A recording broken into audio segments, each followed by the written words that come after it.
श्री हरिराय जी द्वारा विरचित शिक्षा पत्रों का हम अध्ययन कर रहे थे, जहां 10वीं कारिका तक के विषय में हमने ये बात देखी थी कि किस तरह से श्री हरिराय जी ने यहाँ निरूपण किया है। अब आगे 11वीं कारिका से हम प्रारंभ करें। दत्वा दैन्येन संतुष्टो नित्यं देहम अलौकिकम स्वयं प्रविश्य भावात्मा अनुभवम कारयेत स्वकम। दैन्य से प्रसन्न भय प्रभु नित्य अलौकिक सेवोपयोगी देह देय के भावात्मक आप वामे प्रवेश करके आपको अनुभव कराना।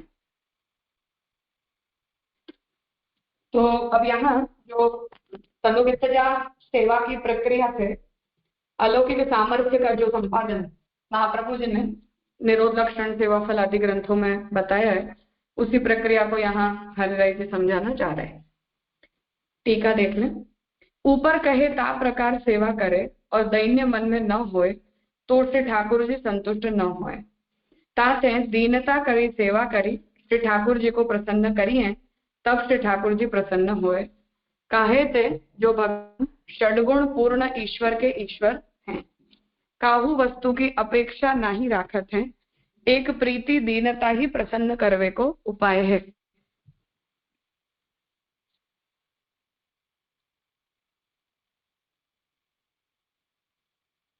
सो भगवदीय गाय हैं प्रीतम प्रीत ही ते पइए, यद्यपि रूप गुणशील सुघरता इन बातन न रिझइए। सतकुल जन्म कर्म शुभ लक्षण वेद पुराण पढ़िए, गोविंद प्रभु विन स्नेह सो वालो रसना कहा न चाहिए। ताते भक्त दीनता करी जो कछु प्रीति सो समर्पे सो प्रभु अंगीकार करें। जैसे पद्मनाभ दास ने छोला समर्पे सो प्रभु अंगीकार किए। जब अत्यंत दैन्य करी प्रभु संतुष्ट होए, तब जीव पर कृपा करें। तब अलौकिक देह जो नित्य सेवा योग्य है, ताकि सिद्धि करी आप हृदय में पधारें। भावात्मक प्रभु तब अपने स्वरूप को अनुभव करावें, तब समग्रो जगत लीलामय दिसे, काहू प्राणी मात्र में ईर्ष्या न होए, तब पुष्टि मार्गीय फल सिद्ध होए। तो हरिराय जी यहाँ ये आज्ञा कर रहे हैं कि सेवा की जो प्रक्रिया पिछली कारिका में बताई, उस तरह से हमें प्रत्येक वस्तु में भगवत भाव रखते हुए ठाकुर जी की सेवा करनी चाहिए, सर्वस्व का समर्पण करना चाहिए। परंतु यदि उसमें हमारा साधनाभिमान हो जाए कि हम इतनी सेवा करते हैं, या हमारी इंद्रियों का हम इतना विनियोग करवाते हैं, या इतनी वस्तुओं का हमने सेवार्थ संपादन किया है, तो उस प्रकार के साधनाभिमान से प्रभु प्रसन्न नहीं होते हैं। इसलिए साधनाभिमान का जो त्याग है वो भक्ति मार्गीय सेवा में आवश्यक है। इसलिए यहाँ दीनता के विषय में आप आज्ञा कर रहे हैं कि हृदय के अंदर दीनता का जब हम भाव रखते हैं, तो प्रभु हमारे प्रेम को देखकर, हमारे भाव को देखकर हमारे द्वारा की गई सेवा से प्रसन्न होते हैं। और जब वो उस प्रकार से प्रसन्न होते हैं, तब ही प्रसन्न होकर फिर भगवान का हमारी इंद्रियों के द्वार से हमारे चित्त में प्रवेश होता है। और जैसे जैसे भगवान का हमारे अंदर प्रवेश होता जाता है, ऐसे ऐसे हमें प्रभु का अनुभव होने लगता है। तो अलौकिक सामर्थ्य से तात्पर्य वही है कि भगवान के प्रवेश प्राप्त करने के कारण हमारी इंद्रियों के अंदर अलौकिकता का संपादन होता है, मतलब मन बुद्धि आदि सभी में। तो जब उनमें उस प्रकार की अलौकिकता संपादन होता है, तो अलौकिक हुआ जो शरीर है वो प्रभु के साक्षात अनुभव के लिए एलिजिबल बनता है, योग्य बनता है। तो वो प्रक्रिया यहाँ अलौकिक सामर्थ्य की सिद्धि के संदर्भ से यहाँ बताई जा रही है कि किस प्रकार से हमारे द्वारा की गई जो तनुवित्तजा की सेवा है वो क्रमशः फलित होती है।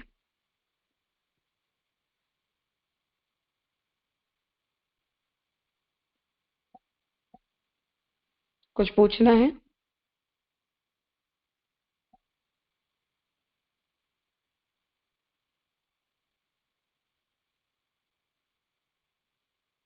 ठीक है।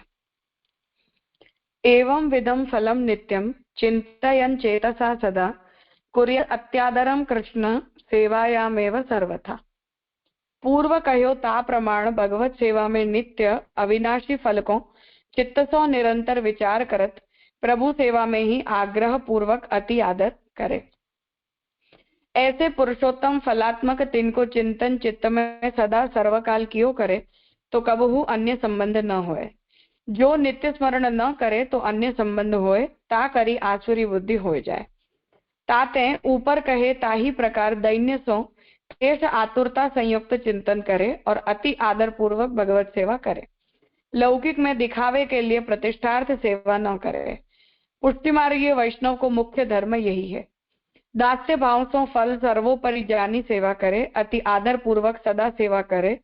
यह न विचारे जो आजू नहीं सेवा करी तो काल करूंगा, परंतु नित्य नियम पूर्वक अपने देह को अनित्य जानी देह इंद्रियों को सुख सब छोड़ी के भगवत सेवा करे। यह सर्वोपरि सिद्धांत है।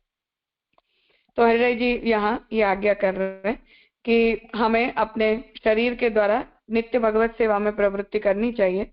वो शरीर जो है वो नाशवंत है, इसलिए देह को मिलने वाले सुख, देह का किया जाने वाला आलस्य, इन सब की हमें परवाह नहीं करनी चाहिए। उनके लिए हमें भगवत सेवा को छोड़ना नहीं चाहिए या भगवत सेवा से निवृत्त नहीं होना चाहिए, परंतु नित्य ही हमें भगवत सेवा परायण होकर और अपनी इंद्रियों की जो प्रवृत्ति है वो ठाकुर जी की सेवा में रखनी चाहिए।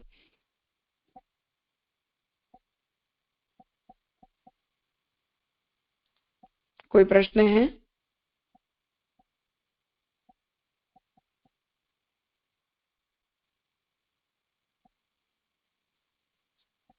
ठीक है।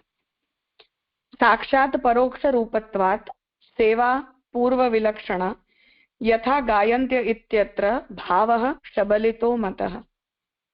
साक्षात परोक्ष रूप है ताते सेवा पूर्वते विलक्षण है, अथवा संयोग विप्रयोगात्मक जो सेवा है सो अपूर्व विलक्षण है।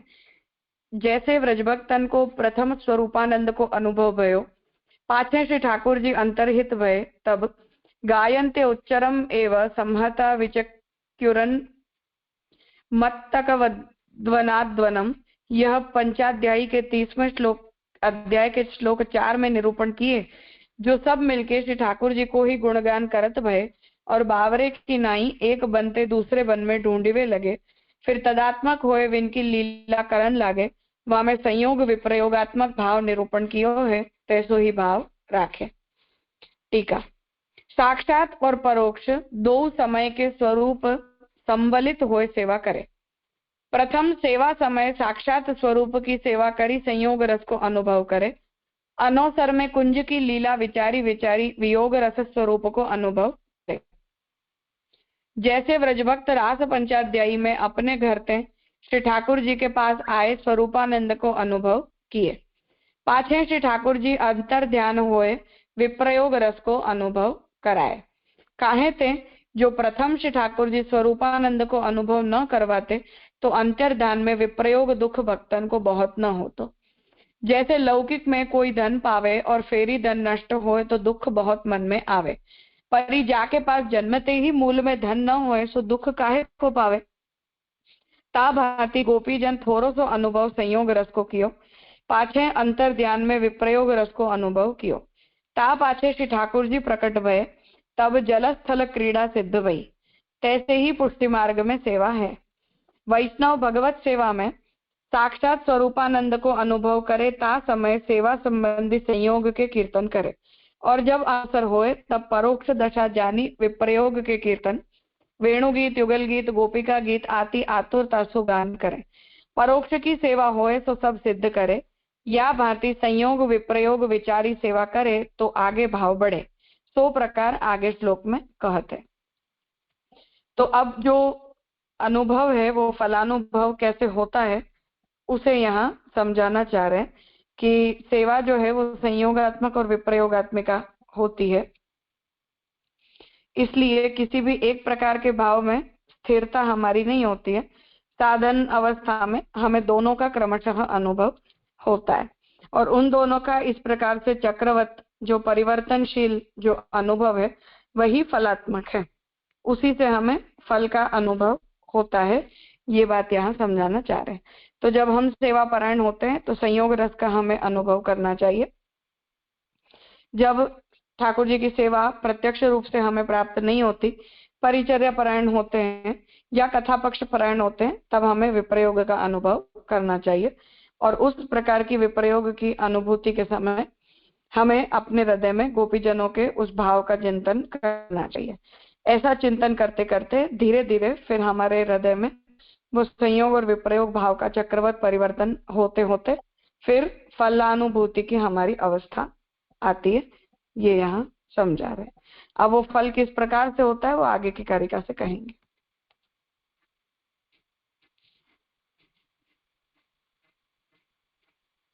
हाँ दुष्यंत भाई।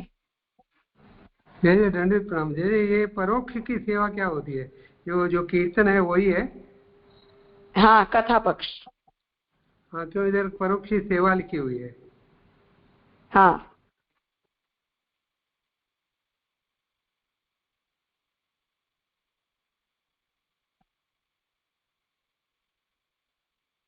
हाँ निकिता बहन कहिए। हाँ धन्यवाद प्रणाम राजा। राजा 12वें श्लोक में आया ना कि ताते ऊपर कहे ताही प्रकार दैन्य सो क्लेश आतुरता संयुक्त चिंतन करे। तो दैन्य सो क्लेश आतुरता ये समझ में नहीं आया जरा। प्रणाम राजा। मतलब कि हम जो कर रहे हैं वो कम ही कर रहे हैं, हमें और भी सेवा करनी चाहिए। हमसे इतना नहीं हो पा रहा है जितना ठाकुर जी के लिए हमें करना चाहिए। और अपने अधिकार को लेकर, अपने सामर्थ्य को लेकर, अपनी अवस्था को लेकर जो दुख क्लेश आदि होने चाहिए वो सब। जी राजा ठीक है, हाँ समझ में आया। प्रणाम राजा।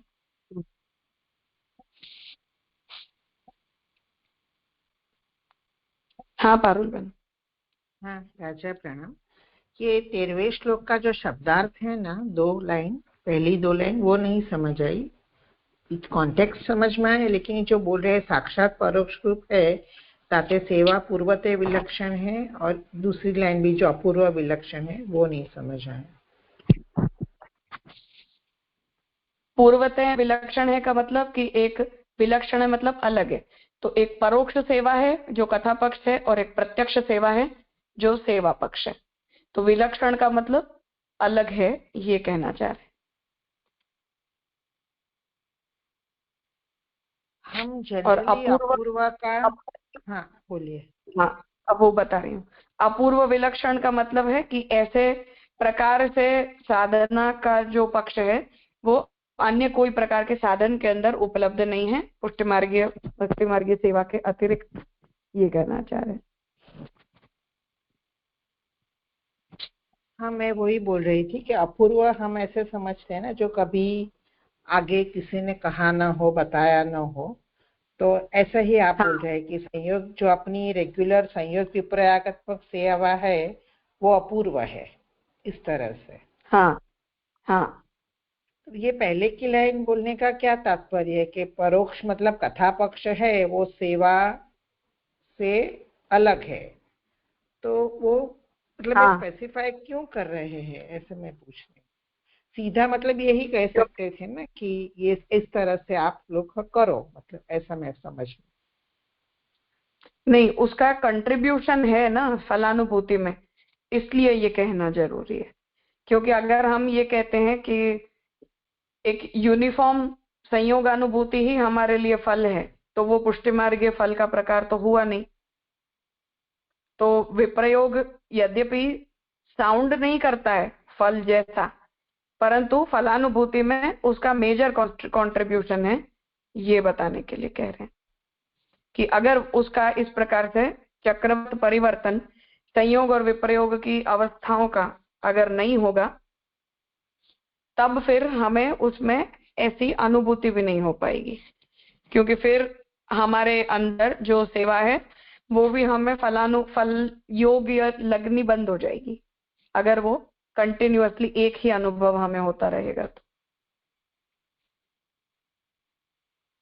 हाँ मैं वो संयोग विपर्यात्मक तो समझी, जो पहली लाइन है वो बताने की क्या आवश्यकता है। वो साक्षात परोक्ष रूप है ताते सेवा पूर्वते विलक्षण है, वो स्पेसिफाई करने का क्या तात्पर्य होगा, वो मैं पूछ रही हूँ।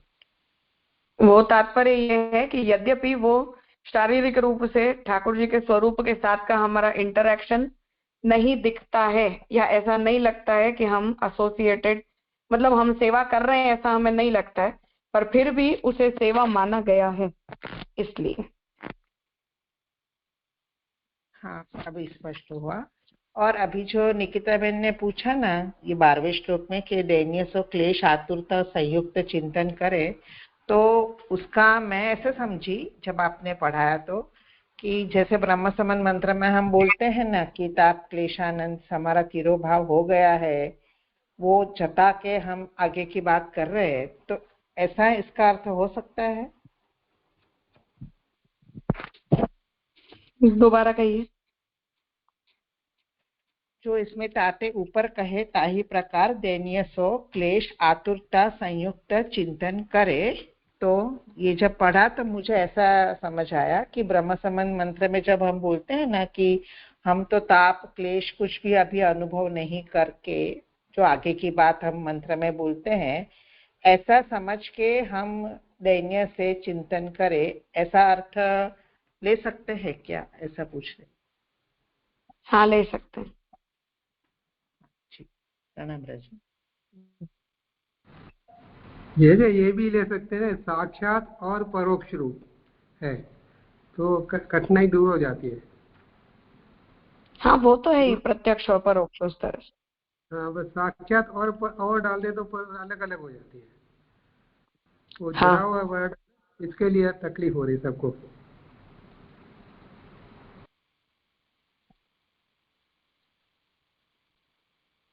हाँ स्वाति बहन।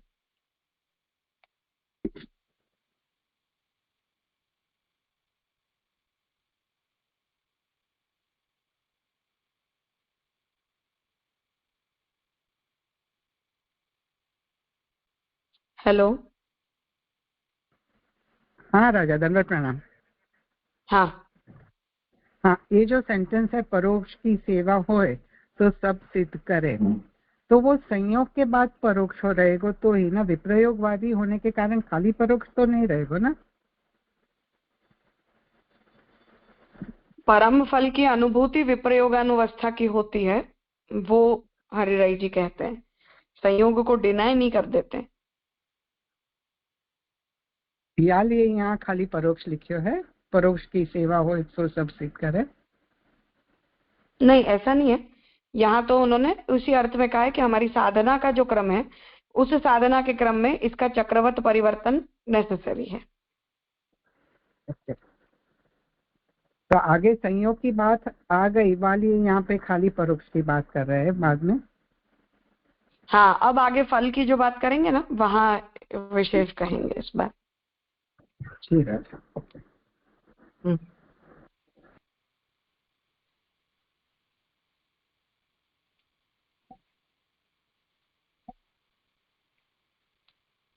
हाँ जय श्रीवन। हाँ राजा, दंडवत प्रणाम। यहाँ जो बताया ना कि अनवसर में कुंज की लीला की विचारी विचारी वियोग रस स्वरूप को अनुभव करे, तो अपन जे ने वो बताया था कि कुंज की लीला यानी सत्संग या भगवत गुणगान, तो यहाँ कैसे लेंगे? लीला, लीला शब्द है ना, इसीलिए पूछ रही हूँ।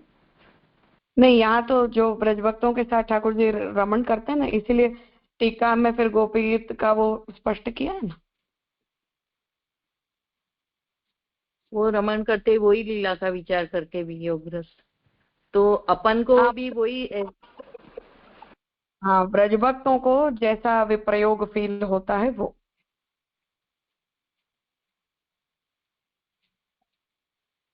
तो अपन आज हमारी जो स्थिति है उसमें वो कैसे लेंगे हम लोग? मतलब कि दोपहर के समय जब ठाकुर जी की सेवा नहीं हमें उपलब्ध हो पाती, तो वो ब्रज भक्तों के जैसा ही तो हम भाव करते हैं कि गोचारण करने के लिए ठाकुर जी पधारते हैं, तब ब्रज भक्तों को जैसा विप्रयोग फील होता है, ऐसा विप्रयोग हमें कब होगा, जैसा निरोध लक्षण में महाप्रभु जी यच्च दुखम यशोदाया नंदादि गोकुले से बता रहे हैं, उस तरह से। हाँ राजा, दंडवत प्रणाम।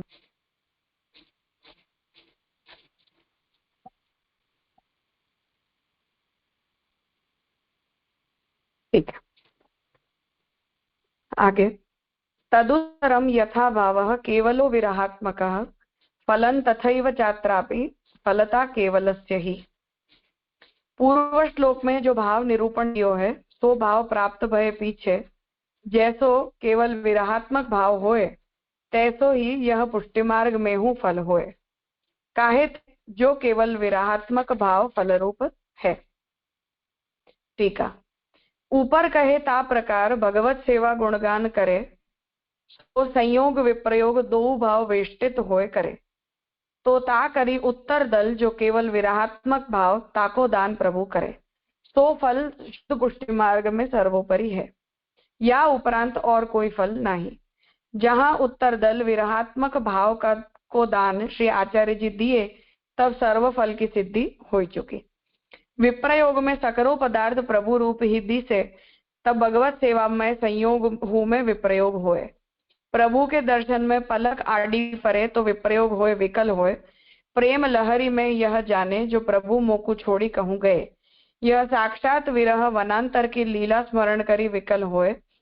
जो अब प्रभु धूप में नागे पायन गाय चराए वे कैसे जाएंगे कोमल चरण है। कहूँ द्वारिका न चले जाएं मैं प्रभु बिना कैसे काल बिताऊंगी।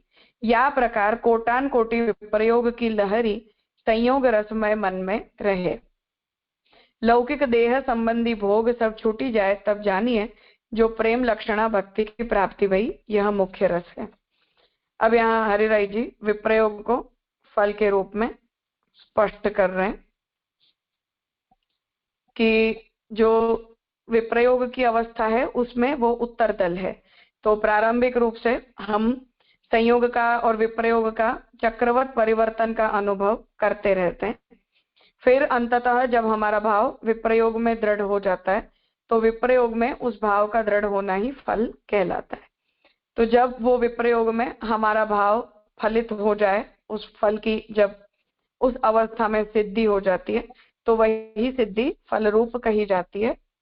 और ऐसी स्थिति में अतिशय प्रगाढ़ विप्रयोग का अनुभव होता है कि जिस अवस्था में जीव को संयोग का जब ठाकुर जी सामने विराज भी रहे हो तब भी ऐसा लगता रहता है कि कहीं ठाकुर जी मुझे छोड़कर न चले जाएं, कहीं मुझे ठाकुर जी का विप्रयोग न हो जाए।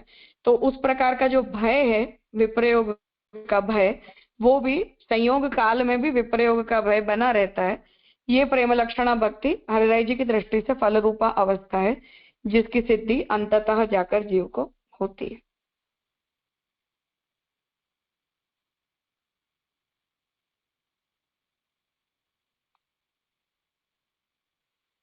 जय राजा। तो यहाँ पे हाँ। तो जो विप्रयोग के अंदर एक भयभीत जो स्नेह पाप शंकी है अपन कहते हैं तो प्रभु के लिए वो भयभीत परिस्थिति एक कांस्टेंट रहेगी ना। संयोग अवस्था में भी भयभीत परिस्थिति रहेगी और विप्रयोग अवस्था में तो एकदम विवर जैसे हो जाएंगे वैसी परिस्थिति नहीं रहेगी। हाँ वही परिस्थिति का कह रहे हैं। तो वही परिस्थिति परम फल है तो रेलिश करने की बात फिर थोड़ी लेस नहीं हो जाएगी कि वही रेलिशमेंट है उनके लिए। वही रेलिशमेंट है। सबकी अपनी अपनी फल बुद्धि है ना तो उसे भी क्योंकि प्रेम का ये लक्षण भी है कि अनिष्ट की आकांक्षा होना वो अतिशय प्रेम का भाव जनरेट करता है कि कुछ बुरा होगा ऐसा ही लगता रहता है, कंफर्ट नहीं फील होता है। वो डिस्कम्फर्ट को फल बताया जा रहा है। तो याको अर्थ ऐसे भय सतत रहेगा ना सेवा दरमियान और अभिप्रयोग में। हाँ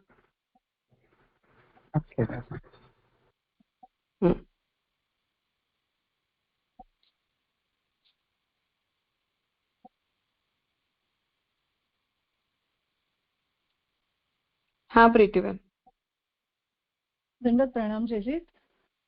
यहाँ पे दो विरह की बात आई ना, एक तो पलकांतर विरह की बात आई और वनांतर विरह की बात आई। तो और भी है ना जैसे देशांतर और भी है ना विरह के प्रकार में। हाँ है, जरा बताएंगे। आगे यहाँ शिक्षा पत्र में करेंगे हरिराय जी खुद ही। हाँ हाँ ठीक है जय जय। हाँ प्रणाम जय जय। हाँ